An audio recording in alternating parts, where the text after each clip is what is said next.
present, we live in a world where complication is king and simplicity is a sin. Yes, sir. I am a rebel.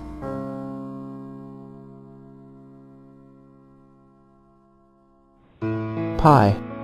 Any kind of pie. There is rarely a time when I am not in the mood for it. And I now owned a plant, which, below its beautifully colored blossom, had the ability to produce pie in the same way an ordinary plant would produce fruit. In fact, not only did it have the ability to create pie out of seemingly thin air, it also had the ability to create a lot of it. Within the amount of time it would take me to acquire a fork to eat the first pie, lo and behold, a second pie had sprouted to take its place. I never had any problem with this, of course, as I am a firm believer in the philosophy that one can never have too many flaky pastries.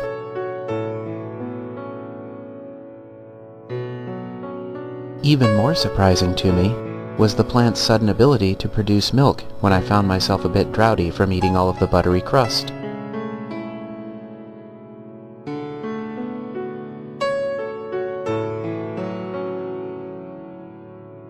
Having a deep sense of awe and respect for what is unknown about the universe, I try not to dig too deeply into the mysteries of nature. After all, why should I look a gift plant in the mouth? But as the pies kept coming and coming, each with their own distinct flavor, I began to wonder at least if this plant had a name. My own ability to name things is notoriously unimaginative. For instance, when I was a child, I had a teddy bear whose name was Small Furry Thing That Doesn't Taste Very Good. So into my books I delved. I cross-referenced every one I had with pies and leafy greens. The closest thing I found, unfortunately, was nothing more than a recipe for quiche. My literary search was brought to an end, however, when I discovered that Charo had managed to shake peanuts from this miraculous Epicurean specimen of botany. I then realized that what I needed was a quiet place to think, and perhaps some consultation from someone with a different perspective than my own. After a brisk walk, pausing only long enough for the plant to give some acorns to a group of local squirrels and a fish biscuit to a passing bear, I finally found myself once again in the cemetery. Then, after several more hours of wandering and searching, I eventually located Ghazi, who was, at that moment, enmeshed in a thrilling game of tag with a local zombie boy. Ghazi had often explained to me how she preferred playing tag with zombies during the later winter months. The reason for this being that the cold weather usually froze up their joints and slowed them down considerably. This, of course, gave her an unfair advantage. She is such a child, that girl.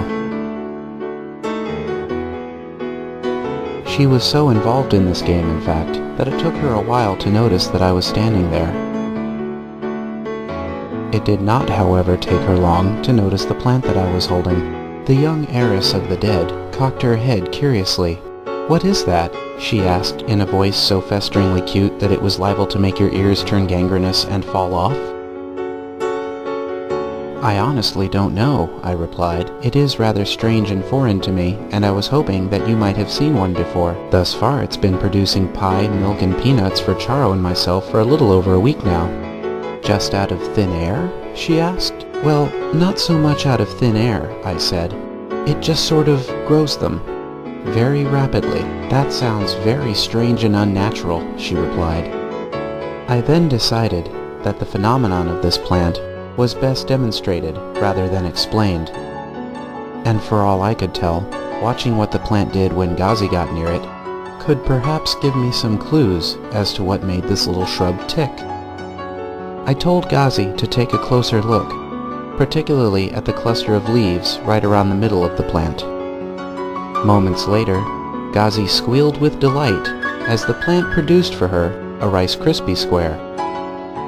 Then, just as quickly as it had done so for Ghazi, The plant also produced a small treat for her zombie friend.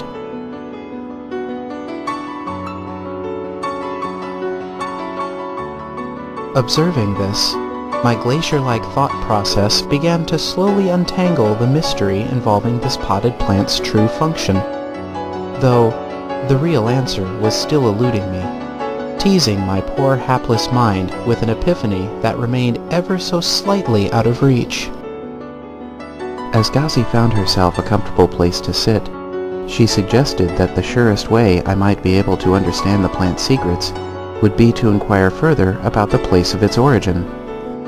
I don't actually know the answer to that one either, I said. It was a gift, you see. Well then, who gave it to you? She asked. It was presented to me by a fairy, I replied. Ghazi then shot me a look of corpse-like bewilderment. There's no such thing as fairies, she said, narrowly dodging a grab from her zombie playmate. No such thing, I thought. Well, some such thing gave this plant to me. And it was that same such thing that I was going to have to find in order to get the answer I was looking for. A fresh blanket of snow had just begun to cover the forest by the time I got there. This of course hid any trace of where Charo and I were when we last visited. Fortunately for me, all of the trees become very distinct landmarks once you've stared at them long enough.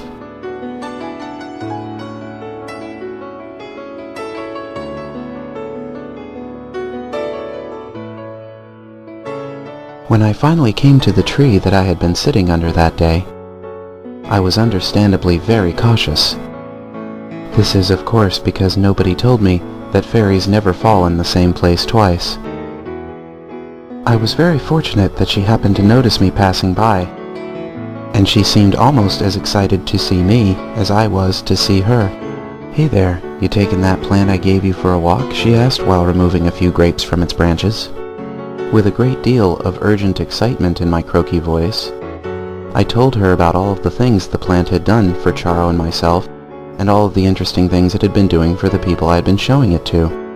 My curiosity has gotten the better of me, I said, and I'd very much like to know where this plant came from.